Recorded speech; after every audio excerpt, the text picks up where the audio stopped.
আসসালামু আলাইকুম। কৃষি গবেষণাগার ইউটিউব চ্যানেলে আপনাদের স্বাগতম। কৃষি গবেষণাগার সবসময় কৃষক এবং কৃষিকাজের সকল তথ্য আপনাদের মাঝে তুলে ধরে থাকে। তো আজকে আমি আপনাদের সঙ্গে যে বিষয় নিয়ে আলোচনা করব ভুট্টা চাষ সম্পর্কে। ভালোভাবে ভুট্টা চাষে মনোযোগ না দিলে বা ভালোভাবে তদারকি না করলে ভুট্টা ভালো ফলন আসে না। ভুট্টা একটি অর্থকরী ফসল।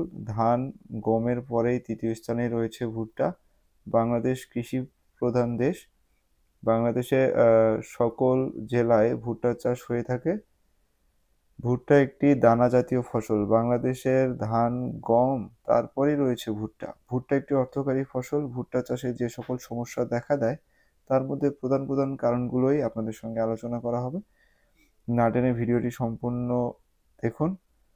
ভুট্টার জমিতে সঠিক পরিমাণে সার প্রয়োগ না করলে বা আগাছা মুক্ত না করলে বা কোনো সেচে বা পোকামাকড় আক্রমণ বেশি হলে ভুট্টার গাছ হেলদি হয় না।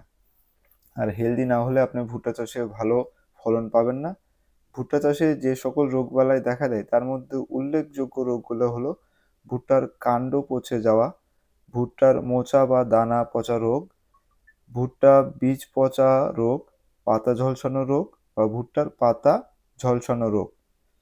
এছাড়া ভুট্টা চাষে যে সকল পোকামাকড় আক্রমণ হয়ে থাকে, ভুট্টাতে কাটুই পোকার আক্রমণ, ভুট্টাতে লেদ পোকার আক্রমণ, ভুট্টাতে ফ্রি বিটল পোকার আক্রমণ, ভুট্টায় ঘাস ফড়িংয়ের আক্রমণ এবং ভুট্টার উড়াং চুঙ্গা পোকার আক্রমণ। এছাড়া ভুট্টায় যদি দস্তা সারের ঘাটতি থাকে বা ভুট্টাতে ক্যালসিয়ামের ঘাটতি থাকে সে কারণেও ভুট্টার ফলন খারাপ আসে। ভুট্টা চাষের জন্য উপযুক্ত মাটি হচ্ছে বেলে দোআঁশ মাটি। ভুট্টা চাষের জন্য সর্বপ্রথমে আপনাকে জমিটা নির্বাচন করতে হবে একটু উঁচু জমি, যে জমিতে পানি জমে না থাকে, এবং আপনি জুম চাষেও ভুট্টা আবাদ করতে পারবেন। বিশ্বজুড়ে 200টিরও বেশি ভুট্টার জাত রয়েছে। গাছগুলোর উচ্চতা 40 সেন্টিমিটার থেকে 6 মিটার পর্যন্ত হয়ে থাকে এবং এর শীষ 5 থেকে 45 সেন্টিমিটার লম্বা হয়। বিভিন্ন রঙের হয়ে থাকে এর দানাগুলো, হলুদ রঙের, নীল রঙের বা কালো রঙের দানা হয়ে থাকে। বাংলাদেশে যে সকল উচ্চ ফলনশীল ভুট্টার জাত রয়েছে, বাড়ি হাইব্রিড 5 আমিষ সমৃদ্ধ একটি উচ্চ ফলনশীল হাইব্রিড জাতের ভুট্টার বীজ। এর জীবনকাল রবি মৌসুমে 140 থেকে 145 দিন হয়ে থাকে এবং খরিফ মৌসুমে 95 থেকে 105 দিন এর জীবনকাল।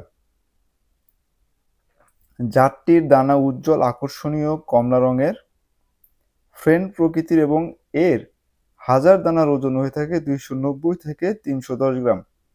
হেক্টর প্রতি রবি মৌসুমে 9 থেকে 10 টন পাওয়া যায় এবং খরিফ মৌসুমে 7 থেকে 8 টন পাওয়া যায়। ভুট্টাকে বেশিরভাগ দেশেই মাইট শব্দটি ব্যবহার করে থাকে এবং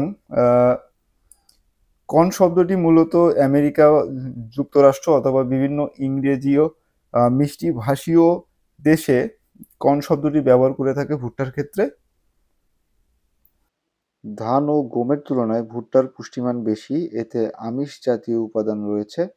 আমিষের প্রয়োজনীয় অ্যামিনো অ্যাসিড ও ট্রিপটোফান ও লাইসিন অধিক পরিমাণে রয়েছে।